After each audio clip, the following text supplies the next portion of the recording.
Hello, എല്ലാവർക്കും നമസ്കാരം. ഈ ചെടി എല്ലാവർക്കും അറിയുന്ന ചെടീന് പെൻഡാസ് എന്ന് പറയും. ഇതിനെ ഒരുപാട് കളറിൽ ഈ ചെടി കാണാൻ പറ്റും കേട്ടോ. അപ്പോൾ ഇന്നത്തെ നമ്മുടെ വീഡിയോ എന്ന് വെച്ചാൽ ഈ പെൻഡാസ് നമ്മൾ പുതിയ ചെടി നട്ടുപിടിപ്പിക്കുക. സാധാരണയായിട്ട് ഇതിൻ്റെ ചെറിയ ചെറിയ തണ്ടുകൾ നുള്ളി വേര് പിടിപ്പിച്ചെടുക്കാറാണ് നമ്മൾ പതിവ്. അപ്പം ഞാൻ ഒരു പുതിയൊരു കാര്യം കണ്ടെത്തി. അപ്പോൾ അത് നിങ്ങൾക്ക് വീഡിയോ കൂടെ ഷെയർ ചെയ്യാമെന്ന് വിചാരിച്ചു. ഇതിൻ്റെ വിത്ത് പൊട്ടി മുളച്ച് ഇതിന് തൈകൾ ഉണ്ടാവുമെന്ന് എനിക്ക് ഇതൊരു പുതിയ അറിവാണ് കേട്ടോ. എനിക്ക് അറിഞ്ഞിരുന്നില്ല. അപ്പം ഞാനതെന്ത് ഒരു വീഡിയോ ആക്കിയിട്ട് നിങ്ങൾക്കും കൂടി അത് കാണിച്ചു തരാമെന്ന് വിചാരിച്ചിട്ടാണ് ഇന്ന് ഈ വീഡിയോ ചെയ്യുന്നത്. ഇതിൻ്റെ ചെറിയ ചെറിയ പൂ വന്നു പോയ കൊലകളുണ്ടല്ലോ, അതിൽ നിന്ന് വിത്തുകൾ പൊട്ടി വീണ് ഇതിൻ്റെ തൈകൾ ഒരുപാട് സ്ഥലത്ത് എൻ്റെ തോട്ടത്തിൽ മുളച്ച് നിൽക്കുന്നുണ്ട്. ഞാനത് കാണിച്ചു തരാം കേട്ടോ. മുളച്ച് നിൽക്കണത് എനിക്കത് കണ്ടിട്ട് അത്ഭുതമായി. എന്താണെന്ന് വെച്ചാൽ സാധാരണ ഞാനിത് പിടിപ്പിച്ചെടുക്കുന്നത് ഇതിൻ്റെ ഒരു അധികം മൂപ്പല്ലാത്ത തണ്ടുകൾ നുള്ളി വെച്ചിട്ട് വേര് പിടിപ്പിച്ചെടുക്കാറുണ്ട് പതിവ്. ഞാൻ ഇതിൻ്റെ വീഡിയോ മുന്നേ ചെയ്തിട്ടുമുണ്ട്. ഇത് പുതിയൊരു കാര്യം ആയതുകൊണ്ടാണ് ഞാനിപ്പോൾ ഈ ഒരു വീഡിയോ ചെയ്യുന്നത്.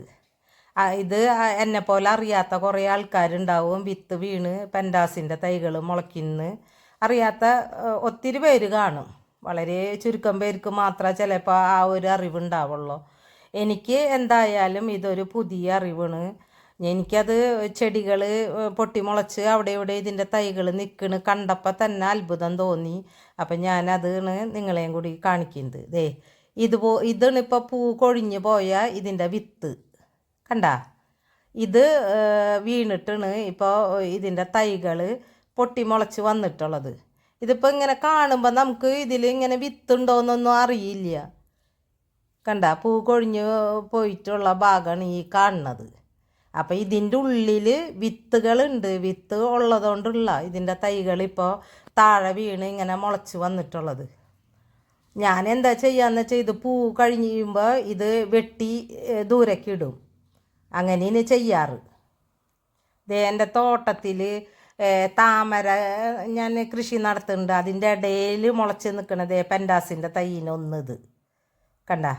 താമരയുടെ ടബിൻ്റെ ഉള്ളിൽ അടുത്തത് ഇവിടെ നിൽക്കണ്. തോട്ടത്തിൽ കുറേ ഭാഗത്തായിട്ടാണ് ഇത് അവിടെ ഇവിടെയൊക്കെ പൊട്ടിമുളച്ച് നിൽക്കണ. വിത്ത് പൊട്ടിത്തെറിച്ച് പോയിട്ടേ ഇതുപോലെ പല സ്ഥലത്തായിട്ടാണ് അടുത്ത തൈ നിൽക്കണത്. എവിടെ ഇന്ന് നോക്കി സൈഡിലായിട്ട് മുളച്ച് വന്നിരിക്കുന്നു. നമ്മൾ ബോർഡർ പിടിപ്പിച്ച ഇൻ്റർലോക്ക് ചെയ്ത് ബോർഡർ പിടിപ്പിച്ചതിൻ്റെ ഇടയിൽ കൂടെ മുളച്ച് വന്നിരിക്കുന്നത്. ഇനിയും ഉണ്ട് കേട്ടോ, കുറേ സ്ഥലത്ത് ഇതുണ്ട്. ടൊറൈനിയയുടെ ഇടയിൽ ഒരു തൈ നിൽക്കണ് കണ്ട. ഇത് അടുത്ത തൈ. ഒരു സ്ഥലത്ത് തന്നെയല്ല ഇത് മുളച്ചിട്ടുള്ളത്. കുറേ സ്ഥലത്തായിട്ട് തോട്ടത്തിൽ ഇത് മുളച്ച് വന്നിട്ടുണ്ട്. ഇതിൻ്റെ തൈകൾ ഒരുപാട് തൈകളുണ്ട്. അപ്പോൾ എനിക്ക് ഇതൊരു പുതിയ അറിവാണ്. എനിക്കിത് കണ്ടപ്പോൾ ഭയങ്കര അത്ഭുതമായി. ഞാനിത് ശ്രദ്ധിച്ചിട്ടുണ്ടായില്ല. അപ്പോൾ 2 ദിവസം മുന്നാണ് ഇത് ഞാൻ കണ്ടെത്തിയത്. ഒരു ചെടിമേലുണ്ട് ഇത് പൂ വിരിഞ്ഞ് നിൽക്കണം. അപ്പം ഞാൻ അടുത്ത് ചെന്ന് നോക്കിയപ്പോൾ ഇത് പെൻഡാസിൻ്റെ ചെടി. അപ്പോൾ അതിൻ്റെ അടുത്തടുത്തായിട്ടുണ്ട് ഇങ്ങനത്തെ ഒരുപാട് തൈകൾ ഇങ്ങനെ മുളച്ച് വന്ന് നിൽക്കണം. അപ്പം ഞാനിപ്പോൾ അതെല്ലാതും പറിച്ചെടുത്ത് ഇതൊരു ചെടിച്ചട്ടിയിൽ നമുക്ക് നല്ല ഭംഗിയിൽ നട്ടുപിടിപ്പിക്കാമെന്ന് വെച്ച് എല്ലാതും പറിച്ചെടുത്തു കേട്ടാ. കണ്ട എന്തോരം തയ്യാണ് കിട്ടിയെന്ന് നോക്കിയേ. ഒരുപാട് തയ്യുണ്ട് കിട്ടിയിട്ടുള്ളത്. ഇപ്പോൾ അടുത്ത തൈ നിൽക്കണ്. ഇതൊരു കുറച്ച് വലുത് തന്നെയാണ്. അതിൽ പൂ വന്നിട്ടുണ്ടായിരുന്നു. അത് പിങ്കാണ്. അതിൽ പൂ വന്നപ്പോൾ ഞാനിത് ശ്രദ്ധിക്കാൻ തുടങ്ങിയത്. കണ്ട പൂവിൻ്റെ ഇത് കാണുന്നു. അത് പിങ്കായിരുന്നു അതിൽ വിരിഞ്ഞ പൂ. അടുത്തൊരെണ്ണം അതും കുറച്ച് വലിയ തയ്യിന്. അതൊരു ലെവൻഡർ കളറാണ്. അതിലും പൂ വന്നിട്ടുണ്ടായിരുന്നു. നമുക്ക് കിട്ടിയ തൈകളൊക്കെ ഞാനിവിടെ കൊണ്ടുവന്ന് നിരത്തി വെച്ചിട്ടുണ്ട്.